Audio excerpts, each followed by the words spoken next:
ஒரு சைடில் வந்து வீரப்பனுடைய பெண் அவங்களுக்கும் அப்பா இல்லை, வீரப்பன் இல்லை, அவங்க மகள் பேசுறாங்க.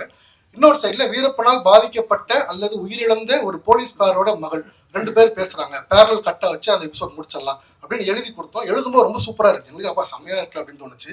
ஆனா வெறும் கற்பனை, ஈஸியா எழுதிடலாம், அந்த மாதிரி 10 எழுதிடலாம். ஆனா அப்படி எழுதுனதோடு நிக்காம அந்த எழுதுனது இருக்கிற மாதிரியே ஒரு ஆளை கொண்டு போய் தேடி கண்டுபிடிச்சு கொண்டு வந்து முன்னாடி நிப்பாட்டுறது இருக்குல்ல, அது வந்து ஒரு அசாத்தியமான வேலை. அது பண்ணதுக்கு வசந்துக்கு வந்து நாங்க எல்லாருமே வந்து தேங்க் பண்ணோம் கண்டிப்பா.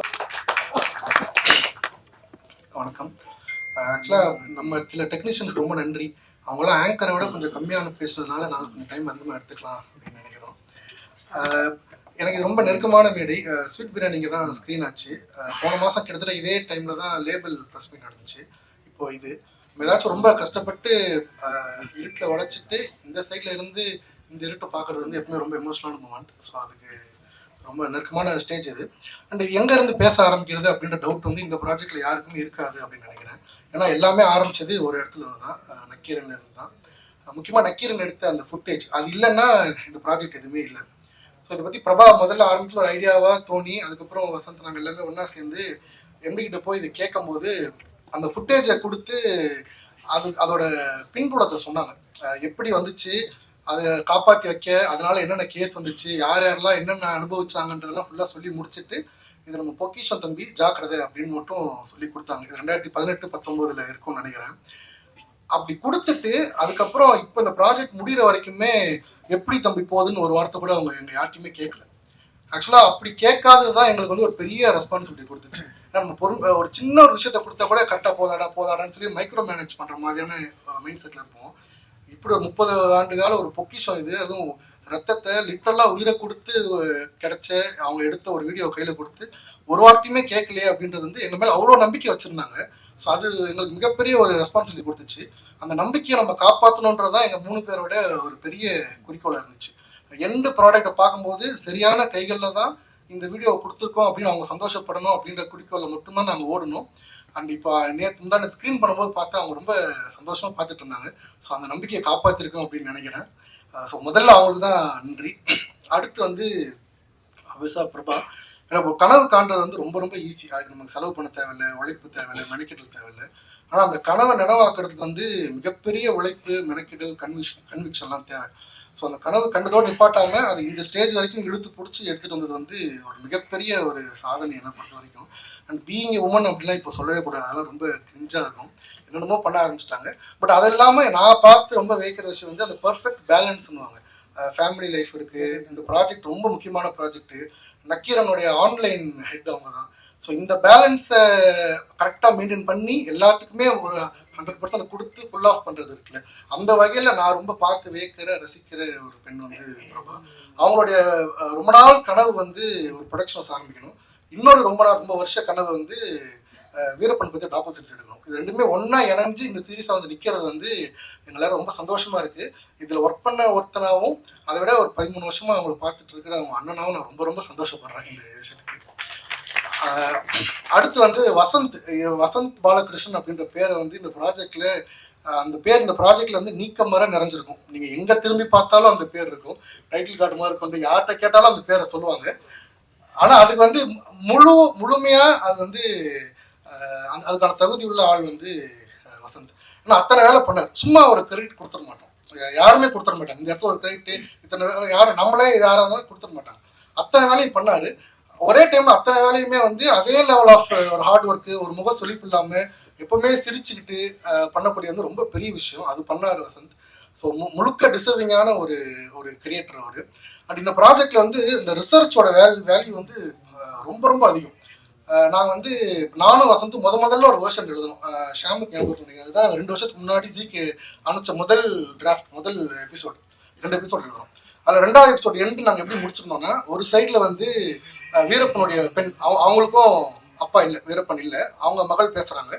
இன்னொரு சைடில் வீரப்பனால் பாதிக்கப்பட்ட அல்லது உயிரிழந்த ஒரு போலீஸ்காரோட மகள் 2 பேர் பேசுகிறாங்க. பேரல் கட்டை வச்சு அந்த எபிசோட் முடிச்சிடலாம் அப்படின்னு எழுதி கொடுத்தோம். எழுதும்போது ரொம்ப சூப்பராக இருக்குது, எங்களுக்கு அப்பா செம்மையாக இருக்குது அப்படின்னு தோணுச்சு. ஆனால் வெறும் கற்பனை, ஈஸியாக எழுதிடலாம், அந்த மாதிரி 10 எழுதிடலாம். ஆனால் அப்படி எழுதுனதோடு நிற்காம அந்த எழுதுனது இருக்கிற மாதிரியே ஒரு ஆளை கொண்டு போய் தேடி கண்டுபிடிச்சி கொண்டு வந்து முன்னாடி நிப்பாட்டுறது இருக்குல்ல, அது வந்து ஒரு அசாத்தியமான வேலை. அது பண்ணதுக்கு வசந்துக்கு வந்து நாங்கள் எல்லாருமே வந்து தேங்க் பண்ணோம் கண்டிப்பாக. அந்த ரிசர்ச்சோட நிக்கல அவர் வேலை. அதுல இருந்து தான் ஒரு ரிசர்ச்சர்ல இருந்து ஒரு கிரியேட்டரா அவர் மாறினார்னு நினைக்கிறேன். ஐ மீன் அவருடைய டிரான்ஸ்ஃபர்மேஷன் வந்து அதுல இருந்து தான் ரைட்டிங் உருவாச்சு. அண்ட் அதுல இருந்து தான் கேள்விகள் எங்களால உருவாக்க முடிஞ்சுச்சு. இப்போ சரத் ஒரு வருஷம் கொடுப்பாரு, நானும் வசந்த் உட்காந்து ஃபுல்லா ஒரு கேள்விகளா கேட்டு எழுதக்கூடிய அந்த இதை கொடுத்தது வந்து வசந்தோட ரிசர்ச். ஸோ அது பண்ணதுக்கு வந்து வசந்த்க்கு ஒரு பெரிய ஒரு ஹேட்ஸ் ஆஃப், பெரிய ஒர்க்கே அது உன்னோட. அடுத்த ஆபீசர் சரத் எப்படி உள்ள வந்தாரு அப்படின்னு சொன்னாரு. ஒரு முக்கியமான மேட்டர் சொல்ல மறந்தாரு. பிரசாந்த் வந்து சரத்துக்கு ஃபோன் பண்ணி இந்த ப்ராஜெக்ட்ல வரீங்களா அப்படின்னு கேட்கும்போது நானும் சரத்தும் எங்க இன்னொரு காமன் ஃப்ரெண்ட் வீட்டில் உட்காந்து நாங்கள் சாப்பிட்டுட்டு இருந்தோம். அப்போ சரத் வந்து அவரோட வேற இன்னொரு வெப் சீரிஸ் சொன்னார் இல்லையா, அதுல சில பிரச்சனைகள் இருந்துச்சு, அதை பத்தி புலம்பிட்டு இருந்தாரு. நாங்க வந்து அப்போ இந்த சீரீஸ்ல சில பிரச்சனைகள் இருந்துச்சு, அதை பத்தி நான் புலம்பிட்டு இருந்தேன். ரெண்டு பேரும் புலம்பிட்டு இருக்கும்போது தான் அந்த கால் வந்து ரெண்டு பேருக்குமான ஒரு சொல்யூஷனாகவும் அந்த ஒரு பிரசாந்தோட கால் வந்து முடிஞ்சிச்சு. அது இல்லாமல் நாங்கள் அஃபிஷியலாக மீட் பண்ணும்போது நாங்கள் சொன்ன முதல் விஷயமே என்ன அப்படின்னா, எந்த ஒரு ஈகோ இல்லாமல் எல்லாமே சேர்ந்து இந்த ப்ராஜெக்ட் அளவுக்கு ஒரு கூட்டு உழைப்போடு உருவான ப்ராஜெக்ட் இன்னும் வருமானு எனக்கு தெரியல. ஏன்னா அத்தனை யார் யார் என்ன வேலை செஞ்சாங்கன்னு கேட்கறது போல யார் என்ன வேலை செய்யலன்னு கேட்கலாம். அப்படி ஒரு ஒரு டிசைனில் வருவோம் ப்ராஜெக்ட் இது. ஸோ ஈகோ இல்லாமல் வரணும் அப்படின்னு தான் நாங்கள் முதல்ல கேட்டுக்கிட்டோம். அதை அவர் நம்ம முன்னாடியே தெரிஞ்ச நண்பரா இல்லைன்னா அதனாலயா இல்லைன்னா அவரோட இயல்புல அப்படின்றதுனால தெரியல, எந்த ஈகோவுமே இல்லாமல் வந்து நாங்கள் வச்சிருந்த கனவை விஷனை தூக்கி கேரி ஆன் பண்ணி எங்கள் கூட சேர்ந்து ட்ராவல் பண்ணது ரொம்ப பெரிய விஷயம் சார். ரொம்ப நன்றி. அண்ட் முக்கியமாக ஒரு ஒரு அந்த ரைட்டிங் ப்ராசஸ்லாம் அவர் சொன்னார், ரொம்ப இன்ட்ரெஸ்ட்டாக இருந்துச்சு. ஒரு வருஷம் மாற்றி மாற்றி எழுதுவோம், கடைசியில் அது எல்லாத்தையுமே ஒரு கொலாஜ் மாதிரி பண்ணி அதுலேருந்து பெஸ்ட்டாக ஒன்று கொடுப்போம்.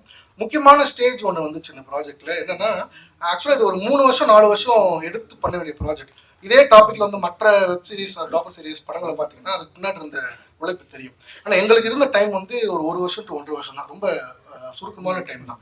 அந்த டைம் எல்லாம் பண்ணோம்னா பேரெல்லாம் பிரிஞ்சு பண்ணணும் அப்படின்ற மாதிரி தான் ஒரு ஒரு நிலைமை இருந்துச்சு. ஸோ அப்படி ஒரு நிலைமை வரும்போது எங்களுக்கு ஷூட்டுக்கு தயாராகிட்டு இருந்தோம்.